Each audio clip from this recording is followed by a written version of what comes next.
2018 সালে ঘোষিত সরকারি চাকরিতে কোটা পদ্ধতি বাতিল ও মেধাভিত্তিক নিয়োগের পরিপত্র বহাল রাখতে হবে। কোটায় যোগ্য প্রার্থী না পাওয়া গেলে শূন্য পদগুলোতে মেধা অনুযায়ী নিয়োগ দিতে হবে। বাংলাদেশে শিক্ষার্থীদের দ্বারা আমরা সকল বিশ্ববিদ্যালয় সমন্বয় করে 4টি দাবি ঘোষণা করেছি।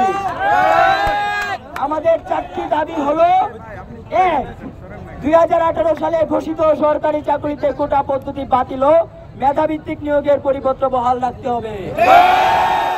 দাবি নাম্বার 2, 18 এর পরিপত্র বহাল সাপেক্ষে কমিশন গঠন করে দ্রুত সময়ের মধ্যে সরকারি চাকরিতে সকল গ্রেডে অযৌক্তিক ও বৈষম্যমূলক কোটা বাদ দিতে হবে এবং সংবিধান অনুযায়ী কেবল অনগ্রসর ও সুবিধা বঞ্চিত জনগোষ্ঠীর কথা বিবেচনা করা যেতে পারে।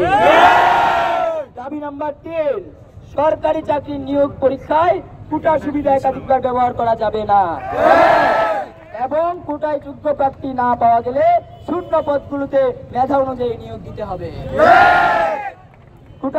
দাবি নাম্বার 4, দুর্নীতিমুক্ত, নিরপেক্ষ ও মেধাভিত্তিক আমলাতন্ত্র নিশ্চিত করতে কার্যকর ব্যবস্থা গ্রহণ করতে হবে। এই ছিল আমাদের দাবি এবং আমাদের আগামীকালের কর্মসূচি আমরা সকাল 10টায় শহীদ মিনারে শুরু করব।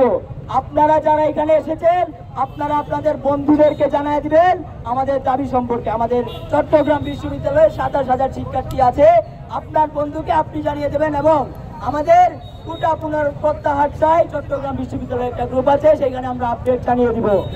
আপনারা সবাই আমাদের পরবর্তী কার্যক্রমে আসবেন এবং কালকে আমরা ততক্ষণ পর্যন্ত আন্দোলন চালিয়ে যাব যতক্ষণ শুনানি না হবে। সত্যি আমাদের নিজেদের হোটেল? হ্যাঁ, ইডেন বে আমাদের নিজেদের হোটেল। Any time check in, any time check out. Eden Bay, a concern of Bhaiya Hotels.